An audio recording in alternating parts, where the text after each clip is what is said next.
موبايل فيه اسرع شاحن في العالم. كل الكومنتس الفتره اللي فاتت يا حكيم هات ريلمي جي تي نيو 5، وانتوا عارفين يا جدعان انا بعمل اللي انتوا عايزينه. فاهلا بيك يا نجم، انت هو في اول تجربه في الوطن العربي للريلمي جي تي نيو 5. مفيش موبايل اسرع منه في سرعه الشحن. ريلمي كسبت شاومي خلاص في النقطه دي. 240 واط ايه يا جدعان؟ ايه الارقام دي؟ فخلينا سريعا نجرب التحفه الفنيه دي دلوقتي. الفكره ان شكل الموبايل حلو قوي يا جدعان، خلينا نفتحه كده ونشوفه مع بعض. وادي التحفه الفنيه بتاعتنا، وده كابل الشحن، وجاي معاه جراب سيليكون كده جامد قوي يا جدعان. عجبني ان هو مش شفاف، خامه الجراب مختلفه كده عن اي موبايل بينزل، شكله ولونه حلو ولايقين على اللون ده. وبالمناسبه ده احلى لون في الموبايل واصعب لون والله ممكن اي حد يجيبه. لما بتشتري موبايل جديد زي مثلا اس 23 الترا، اول مهمه بالنسبه لي اني عايز انقل الواتساب بتاعي من الموبايل القديم للموبايل الجديد. لقيت ناس بتقترح ابلكيشن اسمه موف تو اي او اس. الابلكيشن ده ميزته انه فري، ولكن هو في مشكله صغيره خالص، هو ما بيشتغلش اصلا. كل الناس بتشتكي منه ان هو مش بينقل الحاجه، اغلب المحاولات بتفشل، وفي الغالب الواتساب بتاعك بيضيع.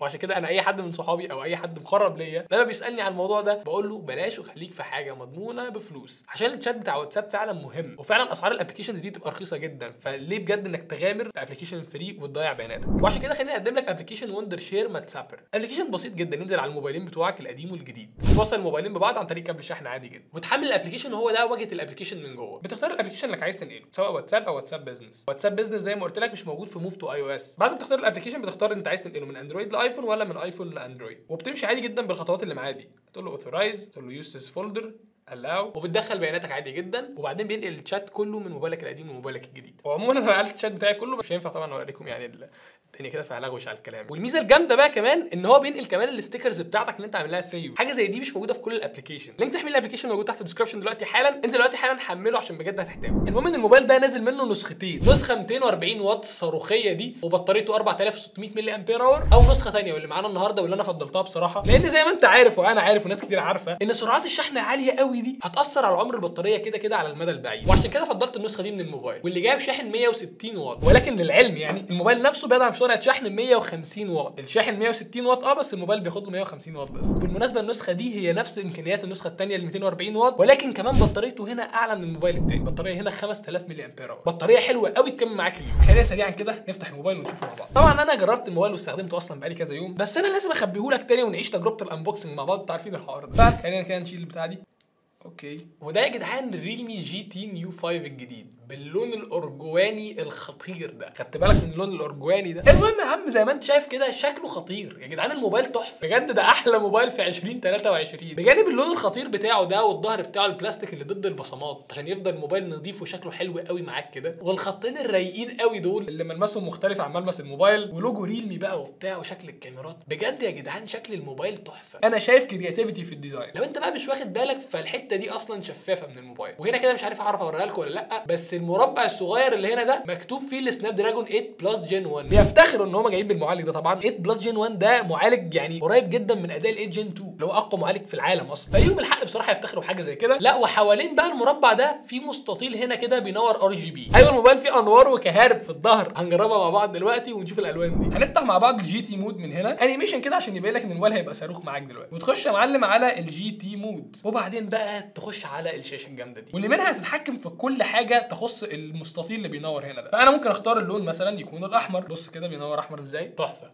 خطير. ممكن اقول له لا ده انا عايزه يقعد توينكل كده، فاهم، اللي هو يظهر قوي جدا ويختفي وهكذا. ممكن نعمل له بريز اللي هو مثلا ايه، فاهم، يظهر براحته كده ويختفي، وابتدى المود التاني بتاعه. وممكن نغير الالوان بقى. بص اي لون انت عايزه دلوقتي كده، هو اخضر، اصفر، تحفه. اللون الاصفر مع اللون البنفسجي ده جامد قوي يعني. ممكن تخليه ابيض، جامد جدا برده وبيزك قوي. كل الالوان بقى معاك يا معلم. تقدر كمان تتحكم في سرعه اللون، يعني هو يظهر ببطء كده ويختفي ببطء زي ما انت شايف، ولا اخليه سريع زي ما انت شايف كده برده. بقول لكم يا جدعان انا بحب الحاجات دي قوي، بيكسر روتين الموبايلات التقليديه دي. مش كل الموبايلات تنزل نفس الشكل يا جدعان، كفايه والله. زي ما بتصرفوا على امكانيات الموبايلات الجديده اصرفوا على شكلها. الموبايل هنا الحواف بتاعته حواف منحنيه، يعني مش جايب الماسكه العريضه بتاعت الايفونات وكده، مش بيقلل حاجه. والحواف هنا خلي بالك برده من البلاستيك، فالموبايل حرفيا بلاستيك في بلاستيك. دي مش ميزه قوي في الموبايل يعني، بس الفكره زي ما قلت لك ان الظهر مش بيبصم، ودي حاجه حلوه احترمتها جدا منهم. الموبايل مش جاي فيه مدخل 3.5 مللي للسماعه ولا اي حاجه، انت عندك بس الشاحن التايب سي الموجود تحت، وعادي جدا سيم كاردز وكده. واخيرا دي شاشه ريلمي جي تي نيو 5، شاشه 6.7 انش، شاشه حجمها كبير قوي بالنسبه لموبايلات ريلمي، والبيزلز صغيره جدا زي ما انت شايف قدامك كده، شبه فعلا مش موجوده. الموبايل نفسه بقى جاي بشاشه اموليد بريفريش ريت 144 هرتز. انا ما قلتش 120 اللي هو التقليدي اللي بقى في كل الموبايلات، خلاص احنا زهقنا من كتر ما اقول الجمله دي. وده ان دل على شيء يدل ان في ابداع في الموبايل، في قيمه عاليه بتتقدم هنا. اصحى معايا كده، ده مش موبايل تقليدي عادي زي اللي عاملين نعمل لهم فيديوهات. 144 هرتز بقى يعني فاهم، خلاص بقى موبايل بيجري، شاشه سموث فوق ما تتخيل معاك. ايه يا رجاله ده بجد والله العظيم. فاكر ال 120 هرتز اللي هي اصلا ناعمه جدا، انت معاك هنا 144 حاجه بقى توب التوب بصراحه. عموما الحوار ده جامد جدا. عايز بقى اغير الوول بيبر الموجوده دي اصلا عشان هم عاملين حاجه اكسكلوسيف للموبايل ده، هو المستطيل اللي بينور بتاعه، فجامده جدا.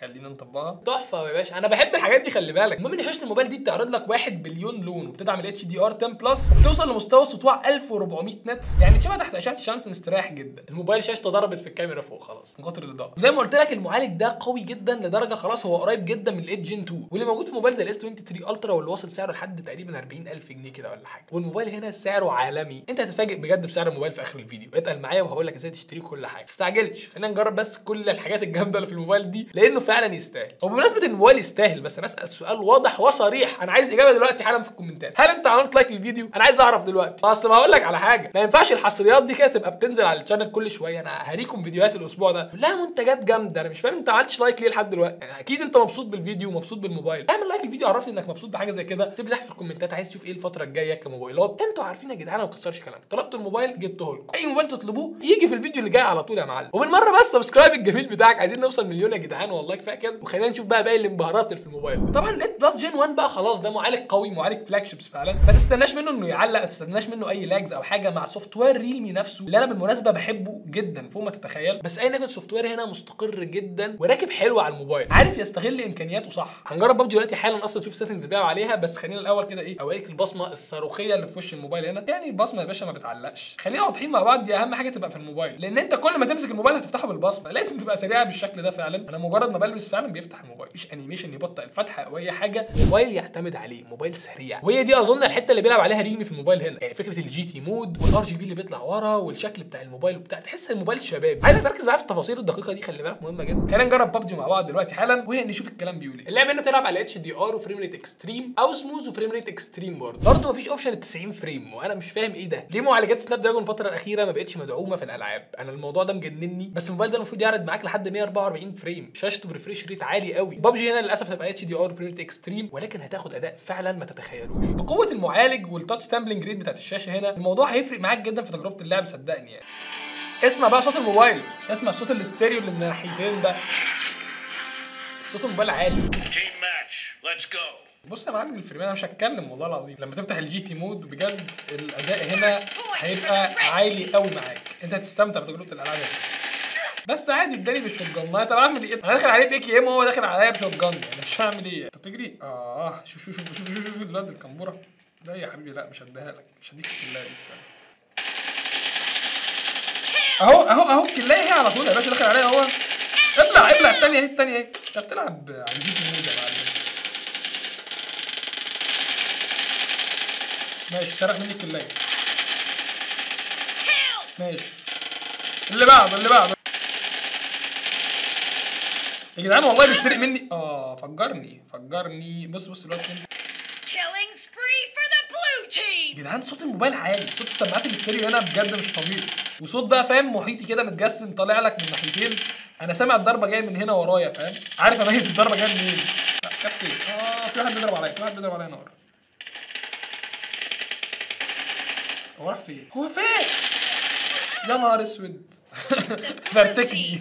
انا بقول لك عن تجربتي الشخصيه، اهو موبايل مستقر جدا معاك. لو انت راجل مهتم بالجيمنج فهو ده الموبايل المثالي ليك، بسعره اصلا اللي هنتكلم عنه في اخر فيديو وهتتفاجئ. جه وقت بقى ان احنا نتكلم عن الكاميرا. بمواصفات الموبايل ده انت ممكن تفتكر ان الموبايل ده موجه مثلا للجيمنج او حاجه، يعني بيتارجت الناس اللي بتلعب العاب وكده. بس خليني اقول لك ان ده مش حقيقي، لان الموبايل هنا موجه للشباب بشكل عام. يعني هو من الاخر عارف متطلبات الشباب عايزين ايه. عايز موبايل شكله روش زي ما انت شايف كده، مختلف كرييتيف، هيعمل لك الموبايل ده. عايز موبايل بامكانيات خرافيه، معالج قوي جدا، شاشه 144 هرتز، شاشه اصلا الوانها تحفه. طب الشباب بيتصوروا كتير سواء سيلفي سواء بالكاميرا الخلفيه، ده غير سرعه الشحن كمان اللي اتكلمنا عنها. فكره انه يقعد جنب موبايله ساعه عشان يشحن دي خلاص ما بقتش موجوده دلوقتي. فعملوا لك نسخه من الموبايل ده ب 240 واط يشحن لك من 0 ل 100 على كلامهم في 5 دقائق. خلينا نتكلم عن الكاميرا الخلفيه هنا واللي عجبتني جدا في الموبايل. ريلمي جي تي نيو 5 جاي بثلاث كاميرات في الظهر. الكاميرا الرئيسيه الوايد 50 ميجا بكسل فتحه العدسه بتاعتها اف 1.9، الكاميرا الثانيه الالترا وايد 8 ميجا بكسل فتحه العدسه بتاعتها اف 2.2، واخر كاميرا مايكروسكوب انا مش عارف ليه بصراحه، بس هي 2 ميجا بكسل فتحه العدسه بتاعتها اف 3.3، صور خرافيه، كاميرا خلفيه مطلعه لي صور بالوان خزعبليه، لان بجد معالجه الالوان حلوه، المعالج مع السوفت وير بجد هم مهتمين بالنقط دي جدا، مطلع لك صور بالوان حلوه، صور شارب، صور فيها التفاصيل كويس جدا لما تزوم، صور البورتريه فيها زي ما انت شايف كده القصقصه بتاعت الاطراف معموله بالملي، بالسوكه، بالحنتوفه، حاجه كده، الموبايل ما بيغلطش في القصقصه، اطراف الشيء اللي بيتصور متحدده صح، وبص بقى التفاصيل الموجوده في الصوره وبتاع، لا صور شارب كده واضحه. انا مش فاهم ليه يا جماعه لحد دلوقتي مش عامل لايك، انا مش فاهم، اعمل لايك للفيديو دلوقتي حالا، اللايك بتاعك بيفرق فعلا، عايزين نوصل الفيديو ده ل 8 9000 لايك، اقل واجب والله العظيم بالموبايل الجامد ده. وبالنسبه للفيديو كمان فهم اهتموا بحاجه زي كده، انت عندك هنا تصوير 4K بالموبايل هنا بيوصل معاك ل 60 فريم في الثانيه. الشباب اللي طالعه بقى عايزه تصور فيديوهات يوتيوب وحاجات زي كده موبايلك يعتمد عليه جدا في النقطه دي. بالنسبه للكاميرا الاماميه فيها 16 ميجا بكسل، فتحه العدسه هنا اف 2.5، ومش بس الكاميرا الخلفيه اللي اهتموا بيها، لا كمان الكاميرا الاماميه اهتموا بيها جدا، واما اقول لك جدا ففعلا الكاميرا هنا بتطلع صور تحفه، صور سيلفي تقدر تعتمد عليها، شكرا انت مش محتاج اكتر من كده. بجد موبايل كل الامكانيات دي كان من المتوقع ان الكاميرا بتاعته تبقى مش حلوه، ولكن ده العكس تماما اللي حصل، صور هنا صور شارب، صور فيها تفاصيل كتيره زي ما قلت لك، يمكن الصور السيلفي يعني مش الاقوى في فئاتها، خلينا واضحين مع بعض، في موبايلات ثانيه في نفس سعره واقل منه كمان ممكن السيلفي بتاعها يبقى احسن. هتقول لي حكيم اديني مثال، اقول لك مثلا الاي 73 بتاع سامسونج، الاي 52 اس، الموبايلات دي السيلفي فيها اقوى من الموبايل هنا، الاونر 70 اللي جربناها قبل كده ممكن تشوف برضه الفيديو بتاعه من الاي هنا، او تروح تشوف بنفسك على الشانل يعني، فلازم برضه اكون صريح معاك زي ما انتم عارفين عشان انت دماغك تبقى معايا وعارف برضه الموبايل ده بالنسبه للموبايلات الثانيه ايه. والكاميرا السيلفي هنا بتصور فيديوهات برضه 1080 30 فريم في الثانيه، وده اللي موجود في كل فئات السعر، ما تنتظرش حاجه 4K مثلا. في كام حاجه بقى لازم تعرفها برضه عن الريلمي جي تي نيو 5 قبل ما تشتريه. اول حاجه ان وزن الموبايل خفيف جدا فعلا، الموبايل هنا 200 جرام، وفعلا زي ما قلت لك الماتيريال اللي فيه البلاستيك اصلا وكده مش وازن. تاني حاجه الموبايل ده للاسف مش ضد الميه ولا حاجه، وانا كنت اتمنى حاجه زي كده تتعمل، انتوا موجهين الموبايل للشباب، ما الشباب بينزل البسين وبينزل البحر وبتاع، بيجري في المطر، فاهم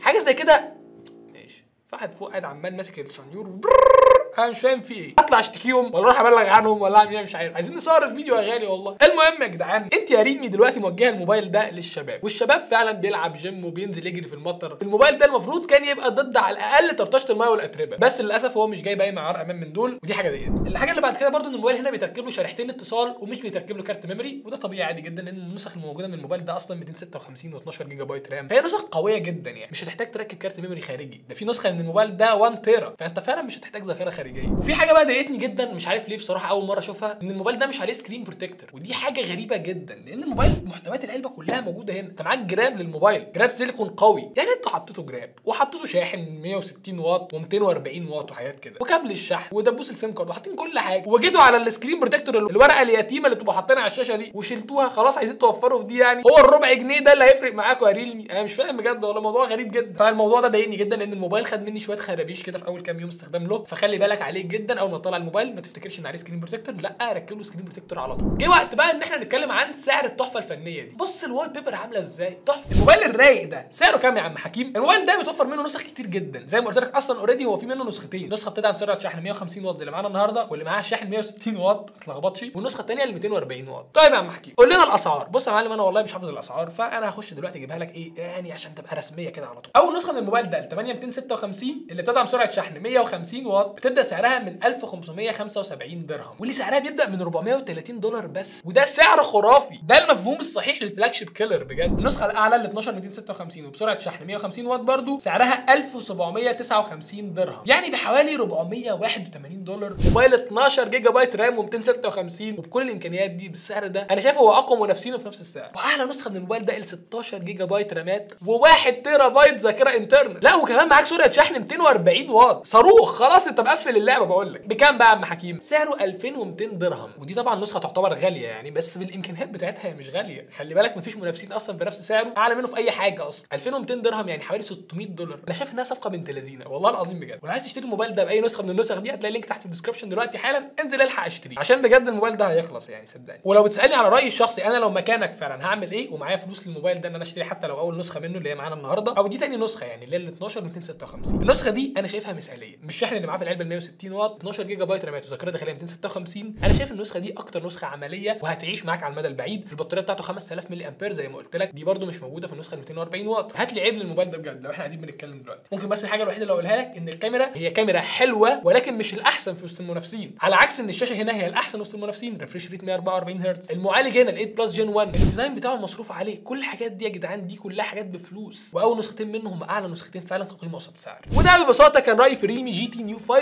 الجديد. مستني اعرف رايك تحت في الكومنتس دلوقتي حالا. انا بقرا كل الكومنتس عارفين وبرد عليها. بس كده يا جدعان، كنتوا في الفيديو معاكم، لايك شير سبسكرايب بشكل كبير، وبارك على اخر فيديو جديد. بيس.